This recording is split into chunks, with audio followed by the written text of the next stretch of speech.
The Council's judgment. The Great Hall of the Galactic Council stood silent at. The center of the chamber was a circular platform surrounded by representatives of 17 alien species. They were known across the galaxy as the oldest and wisest. Minds the guardians of peace and the judges of war above. Then the ceiling shimmered with holographic stars, displaying the known galaxy in motion. In that silent room, one world flickered more than the rest. Earth, a single human, stood on the central platform surrounded by a glowing ring of light. His name was Daniel, and he wore no medals, no armor, no titles. Just a dark gray suit, plain and simple. His hands were behind his back and his face showed no fear. Daniel was not a politician, and he had never been trained to speak in front of hundreds of alien eyes, but he had been asked to come because there was no one else. The Earth Council believed he had the right story, the right pain, the right truth. The charge was clear. The human fleet had destroyed a communication outpost belonging to the Varnock Empire. 3,000 lives lost. The Varnock claimed it was a peaceful facility. The humans argued it was transmitting targeting data during an ambush, but the Galactic Council did not care for excuses. They cared for outcomes. Lives had been lost, and humanity had acted alone without permission from the Council. That was enough to bring Earth under trial. One of the senior Council members, a tall creature with crystal skin named Kelleron, spoke first. Daniel of Earth, you are not a captain, nor a president, nor a ruler. Yet you stand before this council as the voice of your species. Do you accept this burden? Daniel stepped forward and nodded once. Do, he said. Then speak, Kelleron said. Tell us why Earth should remain among the stars. There was no microphone. His voice carried through the chamber with the help of translation fields. It came out steady. I commanded the ship that gave the attack order. Daniel said 10 years ago. I was not a diplomat. I was a soldier. I believed in defense. I believed in protecting my crew. But I was wrong about one thing. I believed we were alone in our pain. Whispers moved among the alien delegates. This was not what they expected. He had not started with a defense. He had started with a wound. Daniel looked up at them all. I lost my brother that day. He was on one of our listening stations near the border. We had received messages that Varnock ships were moving into attack position. We saw energy spikes from their outpost. We thought it was a weapon charging, so I gave the order to fire. He paused. I believed we had no choice. But that does not bring back the lives we took. I am not here to say we were right. I am here because maybe we were all wrong. The Varnock representative, a large dark-scaled being named Relek, stood slowly. His deep voice filled the hall without help. My daughter was in that outpost. She was a technician. She worked in weather control. She was not a soldier. She died screaming while your missiles turned the sky to fire. Daniel bowed his head. I know her name, he said. Myra. I've read her files. I've seen her picture. I've listened to her voice recordings. She laughed when she spoke about clouds. She dreamed of visiting other planets. Relek narrowed his eyes. You studied her. Why? Because I needed to know who I failed to see, Daniel replied. Silence again. Heavy, unmoving. Most aliens in the council had lived far longer than humans. Some had ruled star systems for centuries, yet they had never seen a human speak like this. No arrogance, no fury, just quiet pain. Kelleron looked at the two of them. This council is not here for sorrow. We are here for judgment. Earth acted without permission. Earth destroyed. Sight under our protection. The Varnock demand punishment. The council must decide.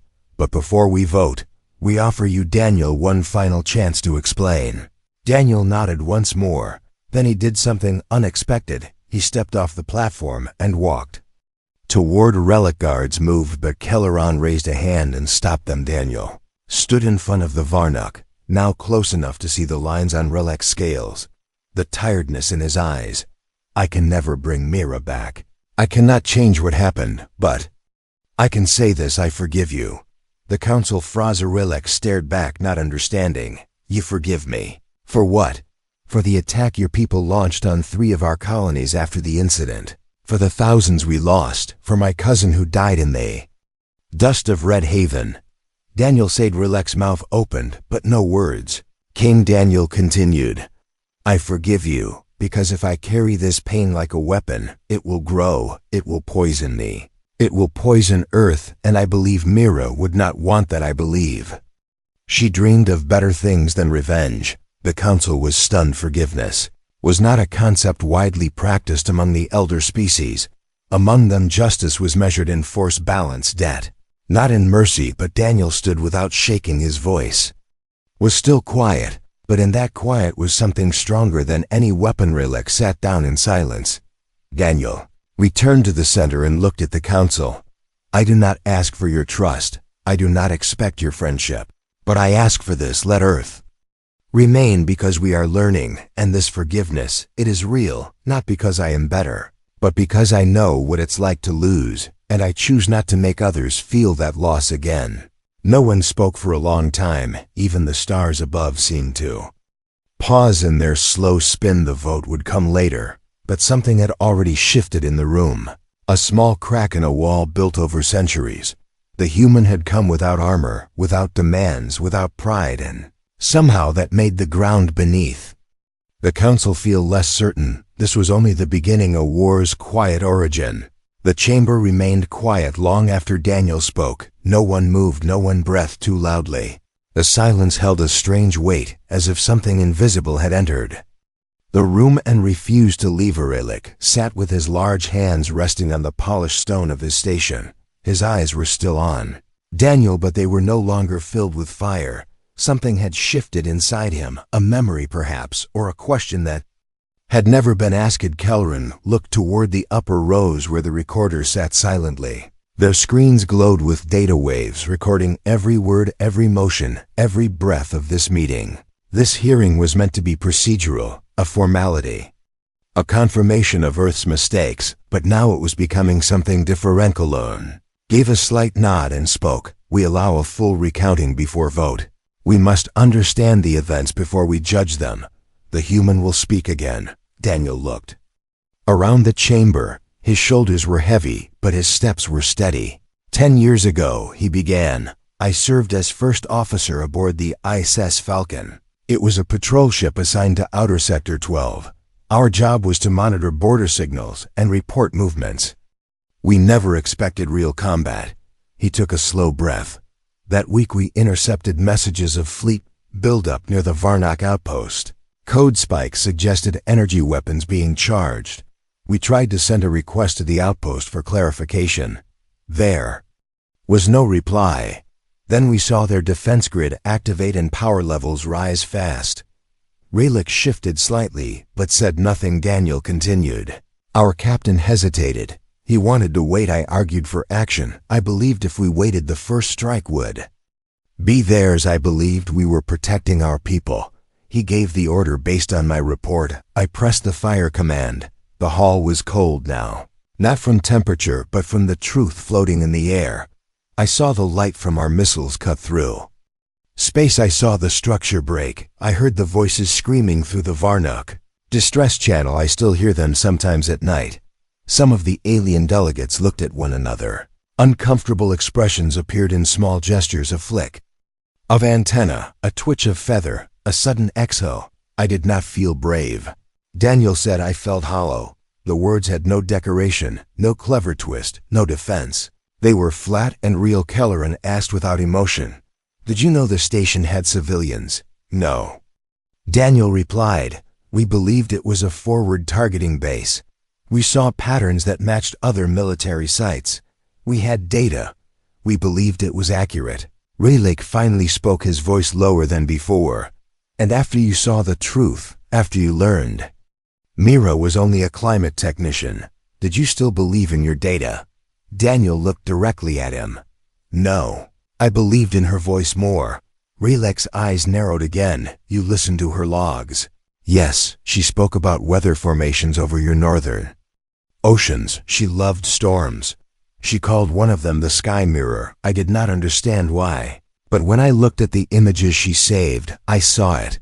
A storm so perfect, it reflected the stars across the waves like a second galaxy. Rilek blinked slowly, his fingers curled into fists, but not in anger. She wanted to visit our rainforests, wanted to feel soil untouched by machines. Daniel added. I destroyed that chance with a command I thought was necessary. The room had changed. The tone had changed. The hearing was no longer just about guilt or punishment. It had become a search for meaning. Tova, the youngest delegate, a bright-eyed member of the Solari people, spoke for the first time. You say you carry guilt, but your people still expanded you. Still joined the trade paths. You still rose in position. Daniel nodded. Yes, but guilt is not a chain. It is a guide we chose to build instead of fight. We chose science over weapons. We chose to remember her and others like her by creating more than. We destroy. She tilted her head slightly. And do you think one memory is enough to balance a war? No, but it is enough to stop the next one. A deep hum echoed across the chamber as the speakers signaled a pause in the hearing. Relic stood slowly and without a word walked toward the private halls.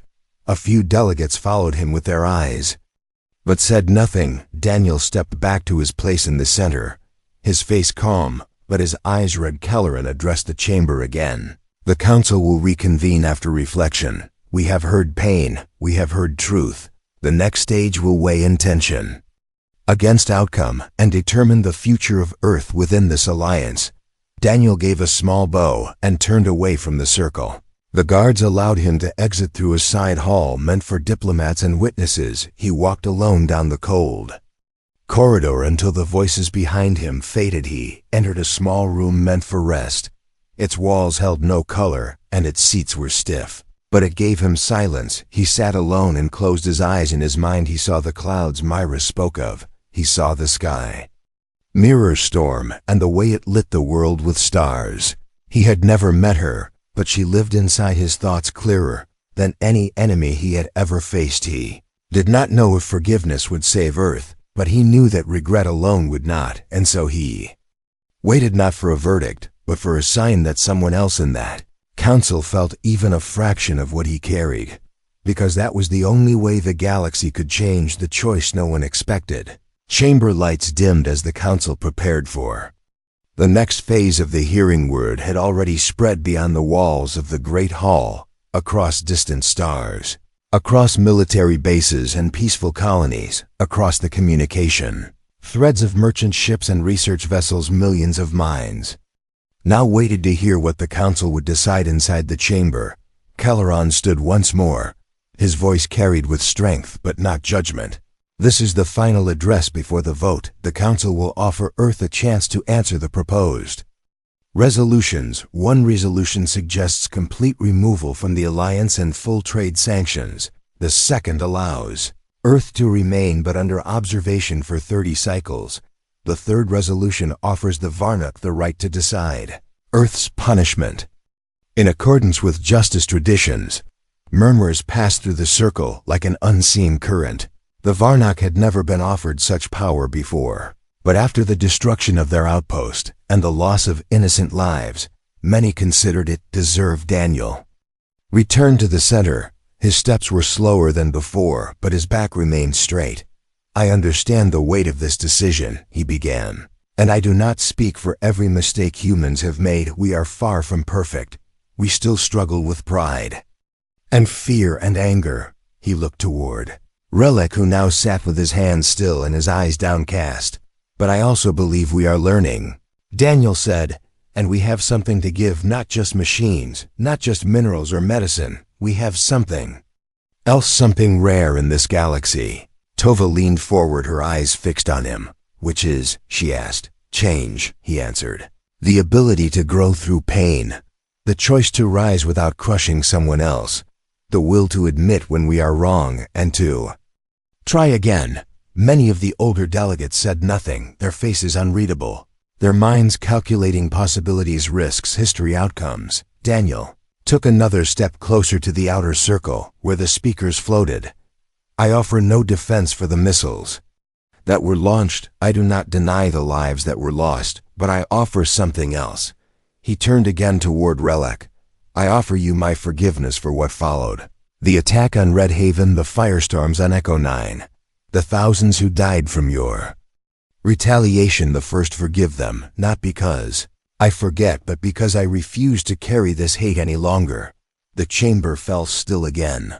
Even the energy fields that lined the ceiling seemed to dim for a moment, as if reacting to something no machine could. Reed Relic rose, his movements slow, heavy, silent. He walked down toward Daniel, stopping only when they stood face to face. My daughter would have laughed at you. Relic set his voice quiet, now not with mockery, but with reflection. Daniel did not respond. He waited. She believed your species was wild, impatient, too full of feeling. Relic continued, but she also believed you would surprise us. He turned toward the council. My people want justice. They want the pain to be seen and heard. They want punishment. But this human has done something unexpected. He has taken the weight and made it his own. Relic stepped back to his seat, but before sitting, he said one more thing. I will not choose Earth's punishment. That is not mine to carry any longer. Gasps moved through the council like sparks in a dark tunnel. Kelleran did not speak immediately. He scanned the delegates and then lifted his arm. A signal pulsed through the walls, and the official voting system activated. Symbols lit above every seat: red for removal, yellow for observation, green for mercy.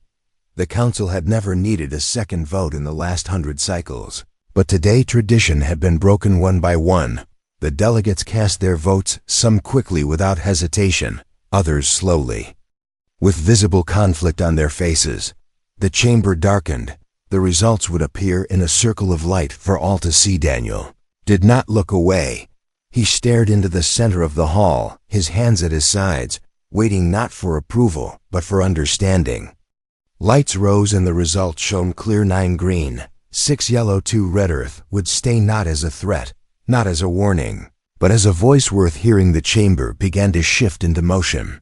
Again, guards returning to post, delegates whispering among themselves, age rushing in with fresh data. But Daniel stood still, his mind far from the numbers, far from the chamber. He thought of his brother. He thought of Mira.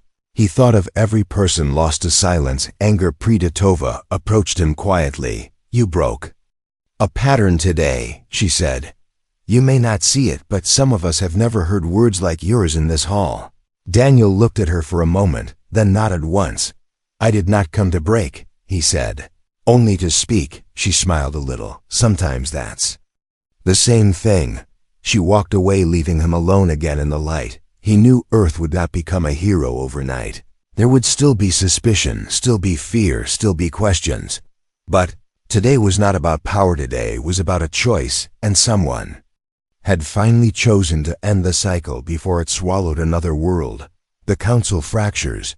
The chamber did not return to normal after the vote, though. The council was known for its cold structure and old tradition. Something beneath its surface had changed. A quiet pressure moved through the air, as if ancient metal had cracked in the middle of a long bridge. Delegates whispered in corners away from the center of the hall, some with raised brows, some with tight jaws, some confused by their own vote. Relic remained seated. His eyes stared forward, but his hands moved slowly over a small device. It showed a looping image of Mira's last research report, a soft blue storm swirling over a distant ocean, captured by her drone. She had named it the Sky Mirror. Daniel sat alone on the observer's bench on the edge of the chamber. His breathing was steady, but his mind was not still. The council had spared Earth, but the tension had not ended. Votes could be reversed, conditions added, voices raised again if doubt returned. Tova walked across the chamber floor, stopping at Kelleran's station. Her voice was calm, but her words sharp enough to break silence. We must speak clearly now. The vote passed, but this council cannot ignore what this event exposed. Kelleran turned to her slowly, his expression unreadable. Speak then, young one. What has been exposed in your view? Tova stepped onto the platform reserved for declarations. Her bright silver skin shimmered under the light. This council has grown slow, she said. We wait for reports, we follow protocols, we punish without listening. We act not from clarity, but from habit. Today one human stood here and brought something we failed to see: a truth, not in data, but in feeling. Several delegates stirred. Some nodded quietly. Others looked away. Tova raised her hand and pointed toward Daniel without turning her head. He did not come with power or numbers. He came alone and offered pain and peace in the same breath. He gave the Varnuk a gift no rulebook teaches forgiveness, and he received no reward. Kelleran's voice remained steady. And what do you suggest, Tova? That we rewrite our code for emotion? That we weigh guilt in tears, not evidence? No, she replied, but I suggest we begin to ask why emotion frightens us so deeply, and why mercy feels more dangerous than war. A long silence followed. Her words echoed through the hall, not loud but unshakable. Then another delegate stood, this time an elder from the Arathi, a species known for their logic and cold analysis. His voice had not been heard in years. The human said something that remains with me. He said, guilt is not a chain but a guide. Perhaps we have forgotten that growth does not only come from control. Sometimes it comes from surrender. More movement in the hall. Voices rising, arguments beginning, small alliances forming in corners where none had existed before. The council was no longer united. Some saw this as weakness, others saw it as awakening. Daniel watched without speaking. His part was done, yet the effect of his words kept unfolding around him like ripples across dark water. A message arrived for him quietly through the personal channel built into his seat. It was marked from Relique, 3 words. She would smile. He read them once, then closed the message. Slowly a group of senior delegates approached Kelleran's platform there. Leader, a tall feathered being named Lurek, raised his voice. We propose a new measure. This council shall establish a study group to create a framework for cross-species understanding, based not only on law but on empathy, culture, and conflict healing. This shall include models from the human experience. Kelleran looked at the crowd. His eyes moved from face to face. He saw cracks forming not in structure, but in certainty. The vote must be recorded. This is no small change. It alters the foundation of council history, he said. Lurek nodded. Then let it be recorded. Let us not fear change when it comes from truth. The chamber lights shifted again as another vote began. This one smaller, not about Earth, but about the council itself. Daniel watched the new symbols appear. This time no red. No one voted against. The council would begin a new path, not because it was easy, not because it was perfect, but because a single human chose words over weapons and pain over pride. As the vote ended, Kelleran stood, his voice more thoughtful than before. Today we have witnessed something rare, a voice that came not to win, but to reach. Perhaps that is the beginning of wisdom. The council adjourned slowly, members left in silence, some still deep in thought, some already planning the future. Daniel stepped out of the hall and walked into the long corridor lined with crystal walls. Each one held reflections from the stars above. Each one now reflected something new, not a soldier, not a judge, just a human. And behind him the oldest voices in the galaxy finally began to listen. The moment humanity taught the universe regret. The station above Earth floated like a silent guardian watching over the blue and green planet below. Its great silver rings turned slowly, catching light from a distant sun. Daniel stood near the wide window alone. His hands rested on the railing, and his eyes followed the soft curves of the oceans far below it. Had been 12 days since the council's decision, 12 days since the vote that saved Earth from punishment, 12 days since a word not often used in space had cracked the hearts of stone and crystal. Forgiveness. He had not expected the shift. He had not planned for Relic to step back from revenge, or for Tova to stand for a new system. He had only wanted to tell the truth, to leave nothing unsaid, to carry the pain he had earned and hope it would be enough. But something more had happened. In every direction ships now carried a new message, not of Earth's strength, not of Earth's danger, but of Earth's choice. Choice to forgive. It confused many across the stars. War was remembered, but forgiveness was not. It was not written in the old codes, not celebrated in the warrior songs, not etched into the walls of the high halls of power. Yet this single act had started waves across the galaxy. On the moon of Kalra, young diplomats began adding emotional studies to their training programs. On the trade hub of Boran, merchants from once hostile species shook Hands for the first time, in the far desert lands of the Varnaka Empire, Rayleigh himself spoke to his people and told the story of a human who remembered the name of his daughter. He had not shouted it, he had not demanded anything, had simply remembered Daniel. Walked through the station's corridors passing officers and engineers. Some nodded with quiet respect, others watched him from a distance, unsure how to approach the man who had spoken to the council. With no armor, no rank, and no orders, he was no hero. He had no interest in becoming one. He had only spoken the truth that day, and truth did not belong to medals or history books. It belonged to silence and choice. He entered a room where a panel of representatives waited. This was not the council, but a new committee formed after the vote. A mixed group of humans and aliens gathered to build what came next. Tova sat among them, her silver eyes bright with focus. She motioned for Daniel to join them, and he sat without a word, projection lit. The table showing a new proposal, the empathy protocol, a set of shared understandings, agreements and reflections designed not to prevent conflict, but to soften it, to build a space between action and reaction, a pause where voices could speak before weapons did. The proposal had come not from machines, not from strategy, but from recordings of Daniel's words and Myra's messages, from fragments of pain that became lessons. As the meeting continued, Daniel listened, but his mind wandered back to the chamber. He remembered the way Rayleigh had looked at him, not with hatred, not even with sorrow, but with something older regret. It was a strange thing to witness on the face of someone who had once burned cities, who had called for punishment, who had carried rage like a sword. Yet there it was, and that was the moment the galaxy had shifted. Not when the vote passed, not when the protocols were drafted, not when the news spread across the stars, but when one alien had felt the full weight of what had been lost and had chosen to stop the cycle. Daniel left the meeting after offering a few words of support. He walked through the quiet halls once more until he reached the observation deck. Again the stars waited as they always had, unchanged, unmoving, but he had changed, and he knew others had too. He opened a small device and played a recording. A soft voice filled the air. It was Myra. She was talking about the wind on her planet, how it moved through the tall silver grass, how it sang between the trees.